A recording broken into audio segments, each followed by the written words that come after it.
Hello student, मैं हूँ रीना। आप देख रहे हो रीना एकेडमी चैनल। आप सभी का मेरे चैनल पर स्वागत है। मैं अपने आज के इस वीडियो में आपके लिए लाई हूँ एनसीईआरटी क्लास 5th हिंदी पुस्तक रिमझिम का लेसन नंबर 15 बिशन की दिलेरी का पार्ट 2। पार्ट 1 में हमने इसकी कहानी को पढ़ा और समझा था। आज पार्ट 2 में हम इसके प्रश्न अभ्यास को करेंगे, तो आप सभी अंत तक बने रहे हमारे साथ इस वीडियो में। इस वीडियो के अंत तक आपको इस पार्ट से संबंधित संपूर्ण प्रश्न अभ्यास देखने को मिलेंगे।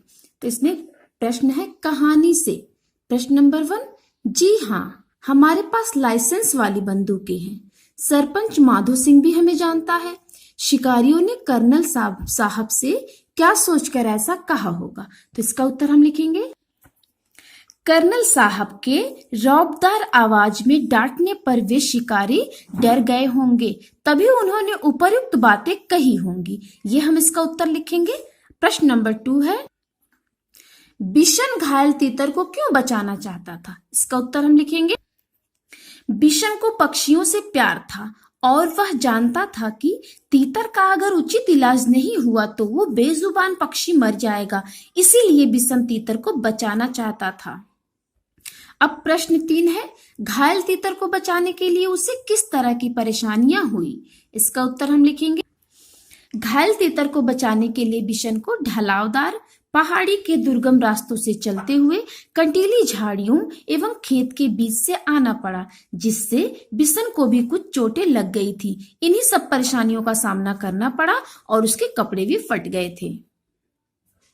अब प्रश्न नंबर 4 है, घायल तीतर अगर तुम्हें मिला होता तो क्या तुम उसे पालते या अच्छा होने पर छोड़ देते? क्यों? इसका उत्तर हम लिखेंगे।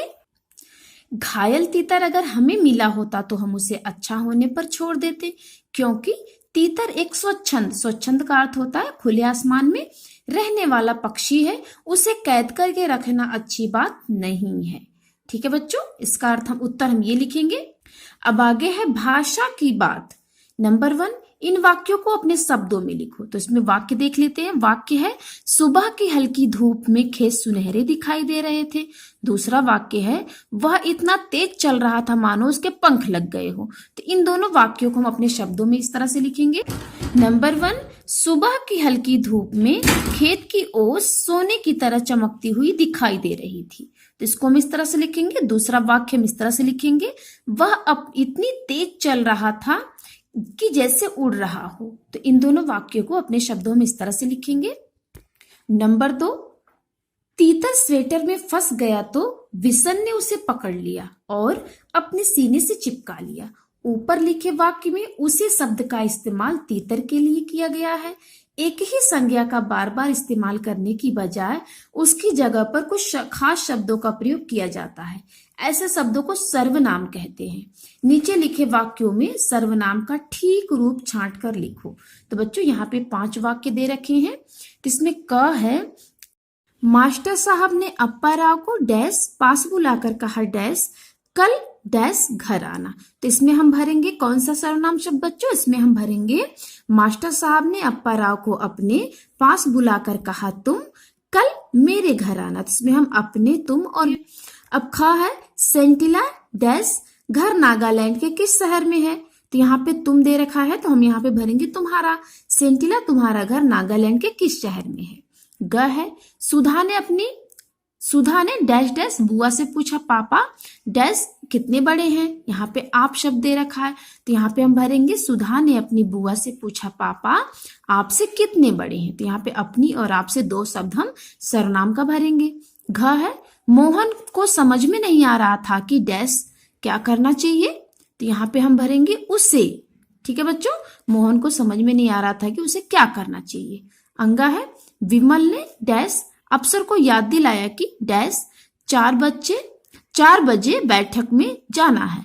तो यहाँ पे हम भरेंगे विमल ने अपने अफसर को याद दिलाया कि उसे 4 बजे बैठक में जाना है। तो इस तरह से हमने इसमें सर्वनाम शब्दों को भर करके इस वाक्यों को पूरा किया। अब तीसरा है 3 नंबर, इन वाक्यों को पूरा करो। क, वह इतना धीरे चल रहा था मानो, इसमें आगे हम लिखेंगे कछुआ चल रहा हो। अर्थात बच्चों आपको तो पता है कछुआ बहुत धीरे धीरे चलता है, तो इसमें हम आगे लिखेंगे कछुआ चल रहा हो। ख, रात में तो चमकते तारे ऐसे दिख रहे थे मानो, आगे हम लिखेंगे आकाश में तारों की चादर बिछी हो। ठीक है बच्चों। ग है, तुम तो मंगल ग्रह के बारे में ऐसे बता रहे हो मानो जैसे तुम मंगल ग्रह के वासी हो। हम यहाँ पे ये लिखेंगे। घ है, बिल्ली चूहे को ऐसे ललचाई नजरों से देख रही थी मानो अभी खा जाएगी। इसमें हम भरेंगे अभी खा जाएगी। अब नेक्स्ट है फसलों के इर्द गिर्द। प्रश्न नंबर 1, इस कहानी में सेबों के खेत और सीढ़ीनुमा खेत का जिक्र आया है।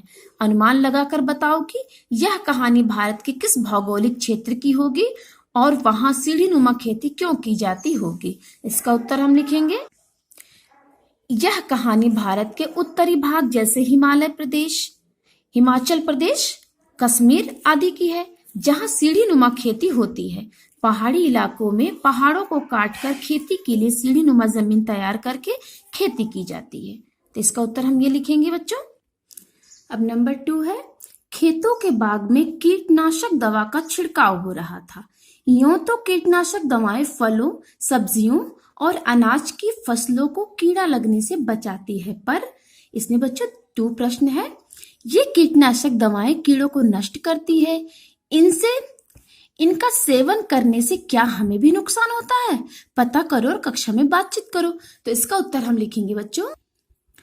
खेतों में कीटनाशक दवाओं के छिड़काव से कीड़े नष्ट हो जाते हैं और फसल बच जाती है, परंतु यह कीटनाशक दवाएं हमारे पाचन तंत्र के साथ साथ शरीर के कई भागों को नुकसान पहुंचाती है। अब इसमें प्रश्न ख है, ऐसे में फलों और सब्जियों का इस्तेमाल करने से पहले किन बातों को ध्यान में रखना जरूरी होगा? इसका उत्तर हम लिखेंगे। फल और सब्जियों का इस्तेमाल करने से पहले उन्हें अच्छी तरह से पानी से धुलकर साफ कर लेना चाहिए तथा ऊपरी सतह यानी जो छिलका होता है फल सब्जियों का उसे निकाल देना चाहिए, तब उसका प्रयोग हमें करना चाहिए फल और सब्जियों का। अब नेक्स्ट है बच्चों, तुम्हारे आसपास। इसमें प्रश्न है, कर्नल दत्ता ने घायल तीतर को गेंदे की पत्तियों का रस पिलाने के लिए कहा। पत्तों का इस्तेमाल कई कामों के लिए होता है, नीचे लिखी पत्तियों का इस्तेमाल किस लिए होता है? इसमें है तुलसी, अमरूद, नीम, तेजपत्ता, मीठा नीम, केला, आम, सागवान। तो बच्चों ये जो इसमें नेम दे रखे हैं 8, इनकी पत्तियों का इस्तेमाल हम किसके लिए करते हैं इसके बारे में हम लिखेंगे। तुलसी के पत्ते का प्रयोग पूजा पाठ, औषधि तथा चाय व काढ़ा बनाने में होता है ना बच्चों। तुलसी के पत्तों का प्रयोग पूजा पाठ, औषधि तथा चाय व काढ़ा बनाने में होता है। और नीम की पत्ती का प्रयोग, इसका प्रयोग दवाइयों, साबुन, फोड़े फुंसी तथा दातुन व तेल बनाने में किया जाता है। यानी नीम की पत्ती का प्रयोग हम दवाइयां बनाने में, साबुन बनाने में, फोड़े फुंसी को साफ करने में और तेल बनाने में करते हैं। मीठा नीम, इसका प्रयोग दक्षिण भारतीय खानों में सब्जियों तथा दालों में किया जाता है। अर्थात बच्चों जो मीठा नीम होता है ये दक्षिण भारतीय खाने में इसका सब्जी और दाल में इसका प्रयोग करते हैं खाना पकाने में। आम की पत्ती का प्रयोग पूजा पाठ, हवन इत्यादि में होता है। अमरूद के पत्ते का प्रयोग औषधि रूप में मुंह के छालों को दूर करने में तथा पेट साफ करने में होता है। अब आगे है तेजपत्ता का प्रयोग गरम मसाला, सब्जियां तथा पुलाव आदि बनाने में होता है। केले के पत्ते का प्रयोग पूजा पाठ तथा भोजन की थाली की तरह होता है। सागवान की पत्ती का प्रयोग खाकी रंग बनाने में, दोने पत्तल बनाने में किया जाता है। तो बच्चों सागवान का जो पत्ता होता है उससे खाकी रंग बनता है। ये बातें आप ध्यान में रखिएगा। अब अगला प्रश्न है प्रश्न नंबर 2, कर्नल साहब के कहने पर विशन दौड़कर दवाइयों का बक्सा ले आया। इसे तुम प्राथमिक चिकित्सा बॉक्स, फर्स्ट एड बॉक्स के नाम से जानते होंगे। तो इसमें 2 प्रश्न है, इस बक्से में क्या क्या चीजें होती हैं, इसका इस्तेमाल कब किया जाता है? इसका उत्तर हम लिखेंगे। इस बक्से में पट्टियां, मरहम, रुई, डिटॉल, बैंडेड, चिमटी, छोटी कैंची, सिर दर्द, उल्टी की दवा आदि चीजें होती हैं। अब इसका इस्तेमाल हम कब करते हैं? इसका उत्तर हम लिखेंगे।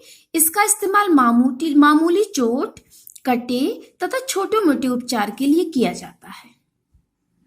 अब इसमें प्रश्न नंबर 3 है, तुमने पर्यावरण अध्ययन में पढ़ा होगा कि पहाड़ी क्षेत्रों में आमतौर पर छतें ढलावदार बनाई जाती हैं। सोचकर बताओ कि ऐसा क्यों किया जाता है। इसका उत्तर हम लिखेंगे।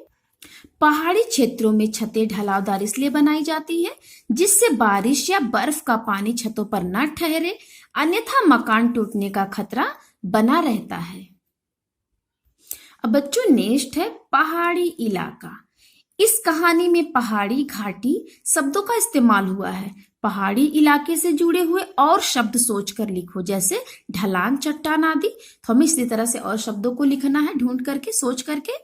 तो यहाँ पर हमने कुछ शब्द लिखे हैं, पगडंडी, झाड़ी, सीढ़ी नुमा खेत, चट्टानी, ढलावदार, बर्फीला, चोटियां, पर्वती, टेढ़ा मेढ़ा, कंटीला, संकरा, पथरीला, ऊंचा नीचा, छप्परदार आदि। ये कुछ शब्द हमने लिखे हैं। अब आगे है तीतर। नंबर 1 पहेली। तीतर के 2 पीछे तीतर, तीतर के 2 आगे तीतर, बोलो कितने तीतर? तो बच्चों उत्तर होगा 3 तीतर, यानी इस पहेली का उत्तर है 3 तीतर। अब इसमें प्रश्न 2 है। यहाँ तीतर का फोटो दिया गया है, गौर से देखो और उसका वर्णन करो। चौथी कक्षा में तुम यह कर चुके हो, यानी चौथी कक्षा में बच्चों हम लोग हुदहुद के बारे में ऐसा कर चुके हैं। तो 5वीं कक्षा में हम तीतर के बारे में उसका वर्णन करेंगे। तो इसका उत्तर हम लिखेंगे, तीतर एक छोटा पक्षी होता है। यह कुछ कुछ कबूतर की तरह लगता है। इसका रंग भूरा व कहीं कहीं गहरा भूरा होता है। यह ज्यादा ऊंचा नहीं उड़ सकता।